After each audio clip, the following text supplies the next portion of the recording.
প্রিয় বন্ধুরা, আশা করি আপনারা সবাই ভালো আছেন। বন্ধুরা, বাজারের মূল্যবৃদ্ধি নিয়ে মাননীয় মুখ্যমন্ত্রী নবান্ন সম্মেলনে সরাসরি কী বললেন, যে হারে মূল্য বৃদ্ধি হচ্ছে সেই নিয়ে খাদ্যমন্ত্রীকে কী বললেন এবং তার সঙ্গে তার স্টাফেদেরকেও কী বললেন, আজকের এই ভিডিওতে আপনারা জানতে পারবেন যে মূল্য বৃদ্ধি নিয়ে মাননীয় মুখ্যমন্ত্রী কী বললেন সরাসরি নবান্ন থেকে।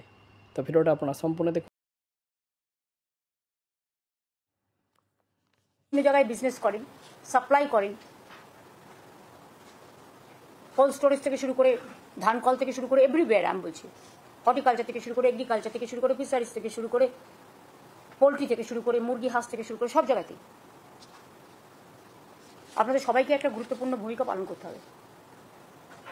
এই বছরের মার্কেট প্রাইস আমি দেখে নিয়েছি, নেক্সট ইয়ারের প্ল্যানিংটাও আমাদের এখন থেকে করে রাখতে হবে যাতে পরে কোনো প্রবলেম না হয়। যেহেতু একটা পয়েলগাঁওয়ের পরে একটা সিচুয়েশন অ্যারাইজ করেছে,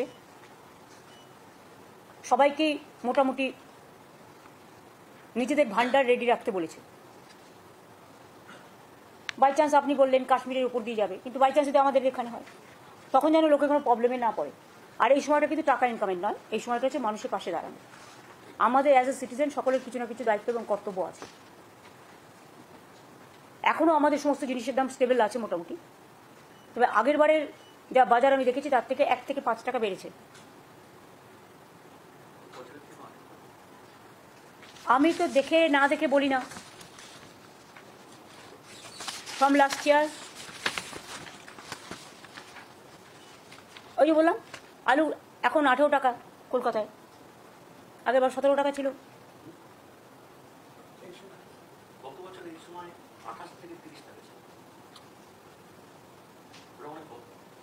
তাহলে এই কাগজটা আপনাদেরই তো কেউ না কেউ দিয়েছে, কেন দিয়েছে ভুল কাগজ? ওয়াই?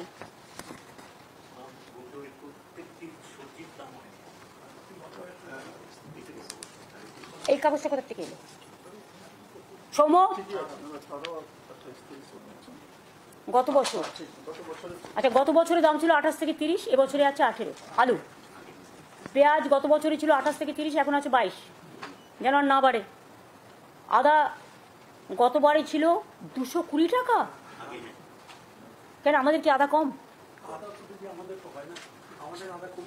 তা আমরা আদার চাষ করি না কেন? কি আবহাওয়াতে আদা তৈরি হয়? তা ময়েশ্চার নিয়ে এরকম অনেক জায়গা তো আছে। পেঁয়াজ তো আগে তৈরি হতো না এখানে, তো এখন আমরা তৈরি করছি কি করে?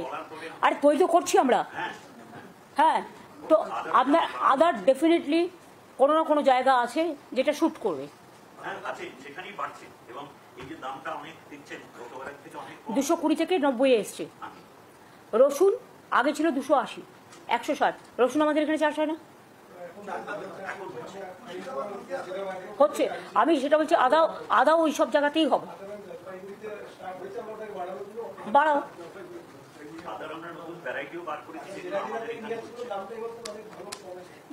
দাম সুফল বাংলাও ভালো কাজ করছে, তাদের আরও নতুন 100টা আউটলেট হবে। মোট আমাদের প্রায় 300 আউটলেট তো এখন আছে, তাছাড়া অনেকগুলো দোকান হবে, সব মিলিয়ে প্রায় 700 আউটলেট হবে এবং বিভিন্ন জায়গায় বিক্রি হবে। এবং চাষিদের কাছ থেকে কিনে নিয়ে তারা বিক্রি করছে, মানুষের কাছে সস্তায় দিচ্ছে, এটা কিন্তু বড় ব্যাপার।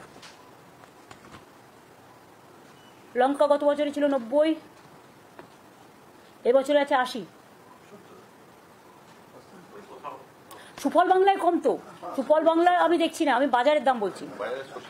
হ্যাঁ, আলু সুফল বাংলায় 17, পেঁয়াজ 21, আদা 80, বাজারে 90 কিন্তু সুফল বাংলায় 80। রসুন 130, বাজারে কিন্তু 160 সুফল বাংলায়। লঙ্কা 70, বাজারে কিন্তু 80।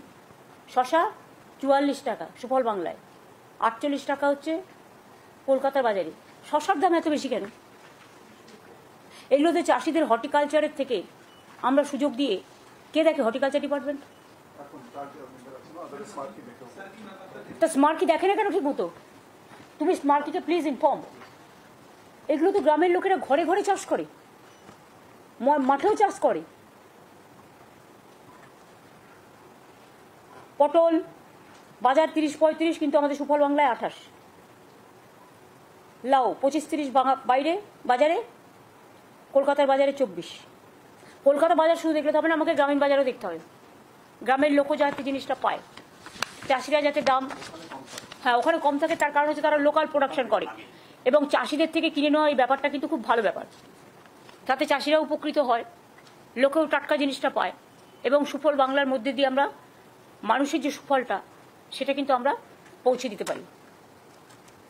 দেশের বর্তমান পরিস্থিতিতে যেন কালোবাজারি করে কেউ যেন দাম না বাড়ায়, কেউ যেন হোর্ডিং করবার চেষ্টা না করে, বর্ডার দিয়ে বেশি টাকা পাবো বলে অন্য জায়গায় মাল সাপ্লাই না করে। মাল মানে মেটেরিয়াল, যেমন আগেরবার আমি দেখেছি বারণ থাকা সত্ত্বেও গড়বেতা, ঝাড়গ্রাম, চন্দ্রকোনা এবং বিক্রম প্রধানের এলাকাটার যেন কি নাম যেন রে, দাঁতন, এইসব জায়গা দিয়ে সমস্ত আলু বেরিয়ে গেছিল। বর্ডারগুলোতে নজর রাখতে হবে। সিদ্ধিনাথ তুমি দায়িত্বে আছো, প্রত্যেকটা ডিএমের সাথে আমি বলবো রাজীব একটা ভার্চুয়াল করে নিক এবং কেউ যেন ওই ট্রেনে করে পাঠিয়ে দিলাম সেট খবর রাখবে না, অত সহজা নয়। আর এইসব সময় এসব যারা করে না এটা ক্রিমিনাল অফেন্স। এখন দামগুলো সবজিগুলো স্টেবল আছে, তার কারণ সঠিক টাইমে সরকার সঠিকভাবে ব্যবস্থা নিয়েছে এবং মনিটরিং করে বলে। এবং আমাদের এখানে যেমন সুফল বাংলা 17 টাকা আলু বা বাজারে 18 টাকা আলু, বাইরে সব জায়গায় যান 24 থেকে 30 টাকা অন্যান্য রাজ্যে, সেটা আপনাদের দেখে রাখতে হবে। আলু চাষিরা দামটাও ভালো পেয়েছে, চাষিরা সুফল পাচ্ছে, এতে আমাদের সুবিধে। আপনি কথা বলবেন না আমি কথা বলবো? বন্ধুরা, আপনারা জানতেই পারলেন মাননীয় মুখ্যমন্ত্রীর মূল্যবৃদ্ধি নিয়ে যেগুলো বললেন। তো এই ছিল আজকের আপডেট। সবাইকে অসংখ্য ধন্যবাদ, সবাই ভালো থাকবেন। ভিডিওটি ভালো লাগলে চ্যানেলটি সাবস্ক্রাইব করে রাখবেন, এই চ্যানেলের ভিডিওগুলো আপনার বন্ধুদের সঙ্গে শেয়ার করতে ভুলবেন না।